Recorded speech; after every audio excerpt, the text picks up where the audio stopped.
Imagine being trapped inside your own body. You are completely conscious, but you can't move anything, no matter how hard you try. So someone helps you to do every little thing.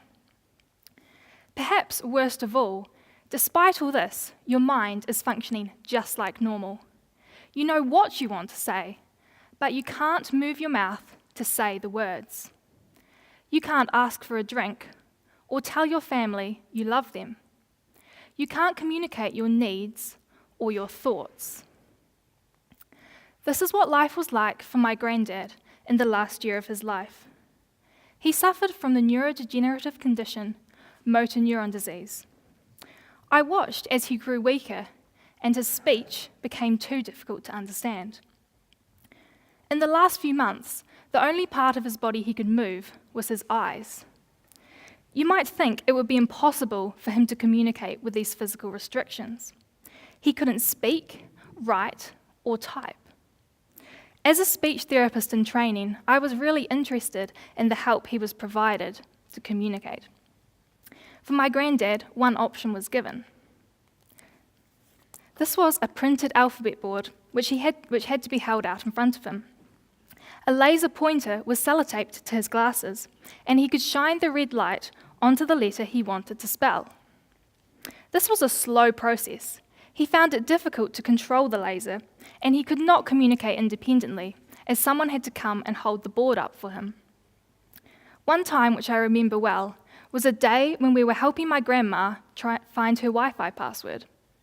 Granddad sat in his wheelchair, visibly amused, because he knew what it was, but he had no way of telling us. In this case, the situation was funny, but more often than not, it was incredibly frustrating. While this was the system my granddad used, there are other devices available for people with similar communication needs, such as printed alphabet boards like these, where the person looks at the letter they want to use. An eye-tracking camera is another alternative. It follows where the person is looking to select letters on a computer screen. This sounds good in theory, however, it is very tiring on your eyes and so hard to use for extended periods of time. These systems are not ideal. And it isn't just my granddad who needs a system to communicate.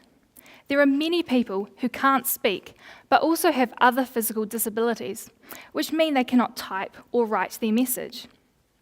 Currently, there are around 500,000 people living in the world with motor neuron disease, and there will be countless others who have other similar communication difficulties. In my opinion, the options we have do not provide these people with the communication they deserve. And having experienced this firsthand with my granddad, I was frustrated. He knew exactly what he wanted to say, and I couldn't help thinking, if only we could read his mind. This thought led me to investigate and discover research about an innovative system which is known as a brain-computer interface. Today, I will show you how this system can tap into your thoughts, providing a solution for these people. A brain-computer interface, or a BCI as I will refer to it, is a system which enables communication between our brain and a computer, allowing users to interact with applications using only their thoughts. Functionally, this is like using a mouse. However, as it is our thoughts controlling the computer, there's no need for physical movement. So how do we connect our brain to a computer? The most commonly used technology is electroencephalography, or EEG. This involves placing electrodes on the scalp, which detects small changes in voltage between neurons firing in the brain. The brain signals collected can be amplified and interpreted by computer programs to infer the intention of the user and control the computer. So how can a BCI be used to help someone like my granddad communicate? We can use a P300 speller. This is a program which displays letters in a grid and highlights them systematically in rows and columns like this. The person focuses on the letter they want to select and silently counts how many times it flashes. Using EEG, the computer can decide which letter you want by identifying a spike in the brain signal. These spikes are P300 components in the brain activity. A P300 is an event-related potential. It occurs in response to an event, in this case, the letter flashing, about 300 milliseconds after the event occurs. And using these P300 potentials, the system can interpret the letter you are focusing on, and so words can be spelled one letter at a time. So to give you a better idea of how this works, I've got a video of me using the system. So you can see down the bottom here is me, and I've got the EEG cap on with all the wires. Up the top there, in yellow, is the word that I'm trying to spell, Eureka. So currently I'm trying to spell the letter K. So I'm looking at the K and counting how many times it flashes. And there it's just come up at the top there. So now I'm doing the same with the letter A, looking at the letter, counting how many times it flashes. And each time I'm doing that, the computer will be detecting the P300 spike in my brain activity.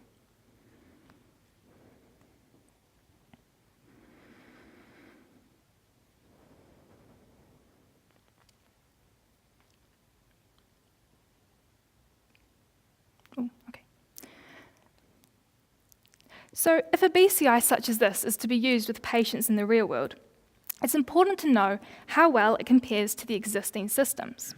So this is what I'm researching for my honours project. I'll be asking my participants to spell words using 3 systems, a BCI, an alphabet board, and an eye-tracking camera, to compare the 3. And I'll be measuring the speed, accuracy, ease of use, and participant preference of the systems to provide some comparative information, which I'm hoping will help speech therapists when making a decision about which system might be appropriate for a client. And there are also other researchers who are advancing the technology of BCIs, so commercial use is more realistic. For example, researchers at the University of Oldenburg in Germany have developed a wireless EEG system which removes the need for all the wires you see coming out of my head. Their mobile device looks like a hearing aid, which makes it much more appropriate for use in the everyday world. So if we can give BCI systems to people who are unable to communicate, imagine the impact this could have. Research shows that difficulty with communication leads to feelings of depression and isolation. Better communication could minimize this and enhance these people's quality of life by allowing them to voice their needs. Once a BCI is set up, the user can communicate independently, and the system can speak the words for the user. So it would also be much easier for them to talk with unfamiliar listeners and participate in society. The social benefits of BCIs don't just relate to communication. For example, BCIs can be used to drive wheelchairs, allowing a paralysed person to move independently. The person can select commands such as turn left, so they can direct the wheelchair's path. This concept is also used to control a smart home environment. For example, a person could turn on lights, change heating levels, or lock doors by selecting items from a display. These types of systems give these people back independence which has been taken from them.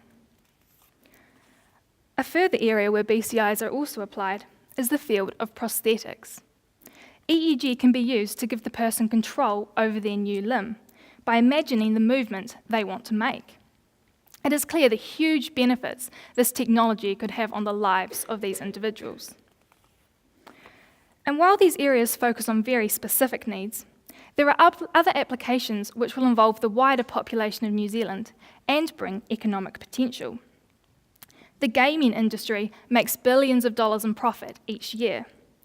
BCIs can enhance the gaming experience by giving the user the ability to control the game with their mind. There is massive interest in this from gamers and game developers.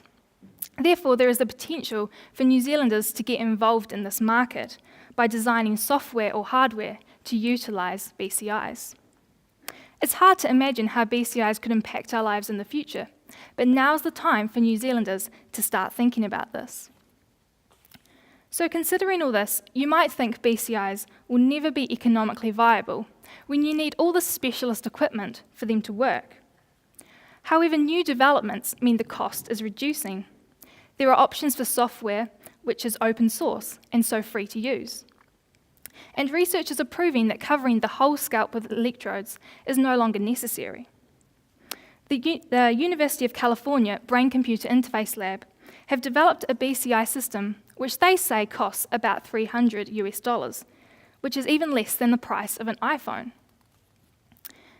So while the cost is important, we must also factor in the benefits. It's hard to put a monetary value on human happiness and quality of life, but I firmly believe that these benefits would greatly offset the cost. Therefore, BCIs are becoming more viable, which is a great prospect for the many people who want to use them in different ways, from gaming to communicating. So to conclude, this is an exciting area of technology, which is becoming widespread as increasing amounts of research and development are done. I think in the future, brain-computer interfaces will bring great benefits for New Zealand. There are obvious profits to be made with this technology, but the application most important to me is its use for communication. I can only imagine how this might have helped my granddad. I will never forget visiting him in hospital the day he died. Saying goodbye is always difficult, but he never had the opportunity to say those last words to us. I hope that with this technology, other people like my granddad will be able to communicate those everyday things which we take for granted, from sharing the Wi-Fi password to communicating with loved ones. The future of BCIs are in our hands. Thank you for listening.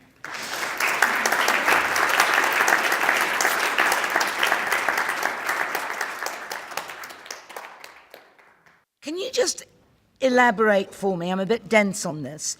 You've got your keyboard thingy, you've got your lights flashing. Why did K come up when you were spelling Eureka?